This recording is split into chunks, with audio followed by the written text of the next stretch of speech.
Welcome everyone, this is a Legacy School Science lesson for Physics Chapter 16 on electrostatics. For this lesson you will need your Science Checkpoint Book 3, pages 193 to 201. You may have seen a balloon stuck to the wall or ceiling, or received a slight shock when touching a car door, or heard a crackle when taking off your jumper. To understand why these things happen, you have to think about the structure of the atom and the electric charges on the particles in it. The atom and electric charge. An atom has a central nucleus surrounded by electrons, and each electron carries a negative electric charge. In the nucleus are particles called protons, and each proton carries a positive electric charge. Usually, the number of positive charges carried by the protons is balanced by the number of negative charges carried by the electrons. For example, if an atom has 6 protons in its nucleus, it has 6 electrons orbiting the nucleus. When the positive charges on the protons are balanced by the negative charges on the electrons, in this way the atom is described as being neutral. As you can see in figure 16.2, there are also particles called neutrons in the nucleus. They have no electrical charge. So this is figure 16.2, and it shows the structure of the atom. As we know, it's made of protons, neutrons, and electrons. The protons and neutrons form the nucleus, and they are surrounded by circulating electrons. The protons carry a positive charge, electrons a negative charge, and the neutrons do not have a charge. Charging materials. In the party trick with the balloons, each balloon must be rubbed on clothing, such as a woolen sleeve, before it will stick to the wall. When some dry materials are rubbed in this way, they gain electrons from the atoms in the material they are being rubbed against. Other materials lose electrons to the material they are being rubbed against. It depends upon the particular pair of materials involved. When a material that is an electrical insulator gains or loses electrons, in this way it is left with excess charge, and the charge stays in place when the materials are separated. The materials has been charged with static electricity.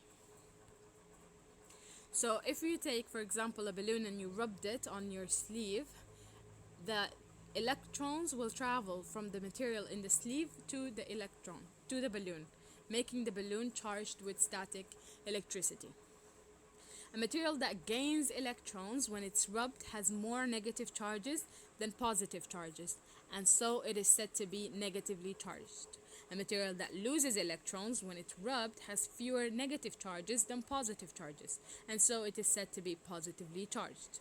Protons are never transferred in the charging processes, since they are effectively locked in place in the nuclei of the atoms of the material.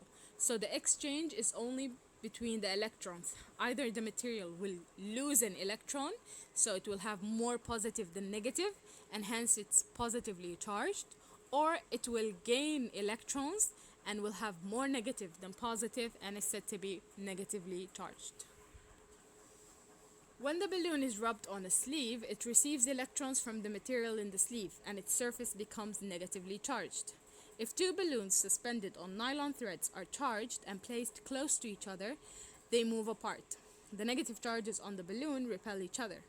If a positively charged material is placed close to a negatively charged balloon hanging on a nylon thread, the balloon moves towards the material because the different charges on the two materials attract each other. So as we can see, if we have two balloons that have been charged with negative static electricity, they are negatively charged. If we place them next to each other, they're going to repel. But if we bring an object that is positively charged, the balloon will be attracted to it. Early studies of electricity. For millions of years, there have been certain kinds of trees producing sap that turns to a clear yellow fossilized substance called amber. In ancient Greek, amber was used in items of jewelry. Thales, the earliest Greek scientific philosopher, noticed that if amber was rubbed, it developed the power to pick up small objects like dust, straws, and feathers. The Greek word for amber is electron, so much later its attractive power became known as electricity. William Gilbert, an English scientist, discovered that a few other materials, such as certain gemstones, rock crystals, could also attract small objects when they were rubbed. He called these materials electrics. A German scientist called Otto von Guericke used an electric called sulfur to make a machine that could generate sparks. He made the sulfur into a ball and attached it to an axle that could be turned quickly by a crank handle. As the ball span, it was rubbed and built up a charge of static electricity, which produced sparks. Electric machines became popular as a form of amusement and entertainment. Some people made their living by traveling through European countries demonstrating their machines. Stephen Gray, an English scientist, investigated electricity by rubbing a glass tube that had corks in the ends, and discovered that the corks became charged with static electricity even though they had not been touched. He had discovered that electricity behaves as if it can flow like a liquid.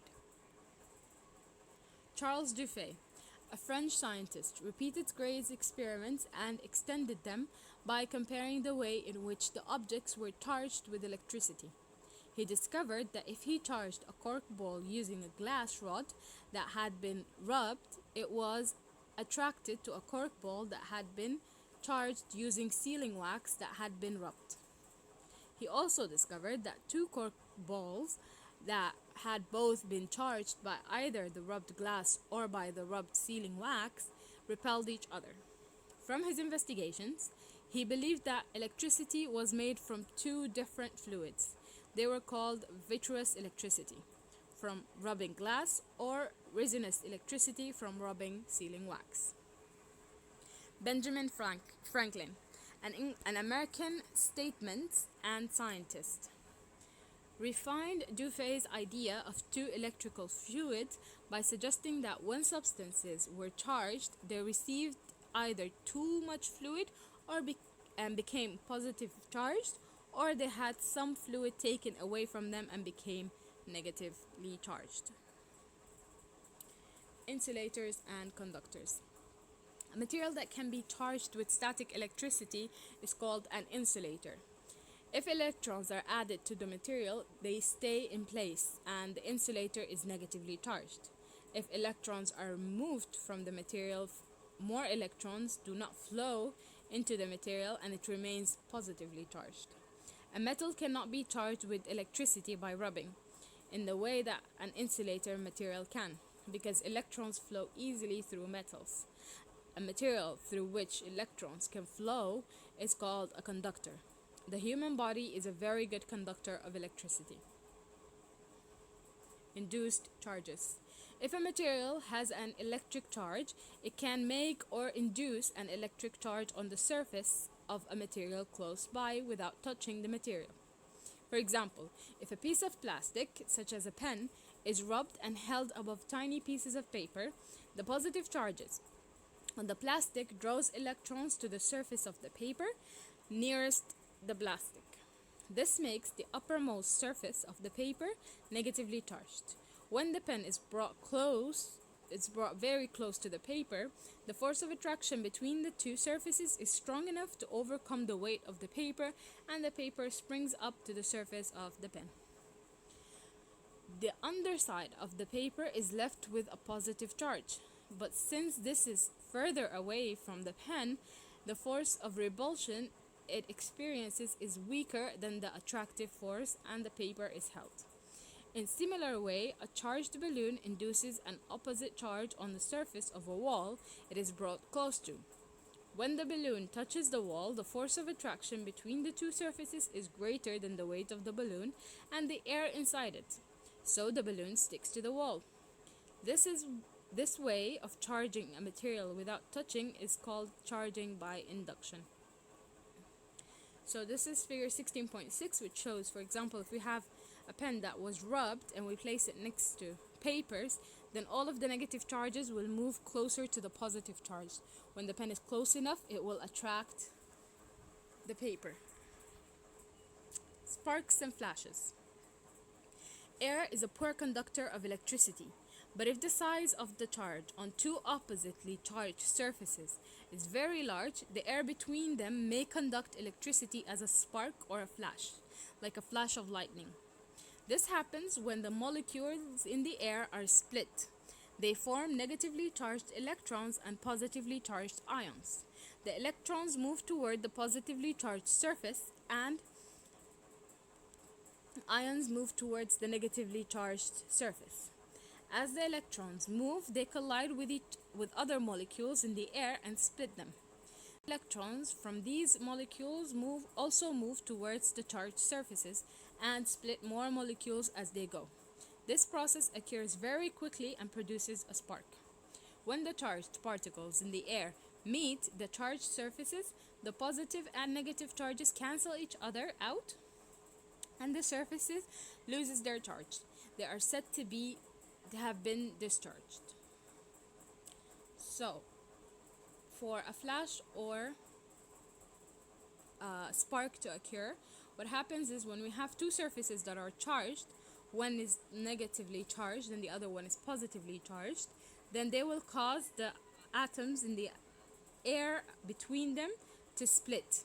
When they split, it's going to, the negative parts, the negative electrons are going to be drawn to the positively charged material, and the positively charged ions are going to be drawn to the negatively side material. When this happens, as these molecules are traveling, they're going to hit other molecules, causing them to split as well. When they split, the negative charge will also move towards the positive, and the positive ion will move towards the negative.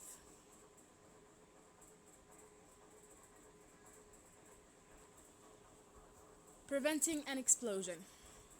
When an aircraft flies through the air, its surfaces are rubbed by air particles and become charged with static electricity. If the aircraft was equipped with non-conducting tires, such as those used on most vehicles, the charge would remain on the aircraft when it landed. This charge could cause a spark during refueling. The heat from this spark could be sufficient to cause the fuel vapor to combust, which would result in a devastating explosion. This danger is prevented by equipping the aircraft with tires that conduct electricity. When the aircraft lands, the charges it possesses passes to the ground. So as the aircraft is moving towards the air, it's being rubbed by the air particles, which causes it to be charged. So this charge needs to be conducted. It needs to move and not stay. That's why the aircraft are being equipped with conducting materials, with tires that conduct electricity, so that when the tire touches the ground, the charge it contains will move to the ground. Lightning. When a storm cloud develops, strong winds move upwards through the cloud and rub against large raindrops and hailstones. This rubbing causes the development of charged particles in the cloud. Positively charged particles collect at the top of the storm cloud, and negatively charged particles collect at the base. The size of the difference charges in each part of the cloud may become so large that lightning, called sheet lightning, is produced between them. The negative charges at the base of the storm cloud induces a positive charge on the ground below. If the charges become large enough, a flash of lightning called forked lightning occurs between them. So,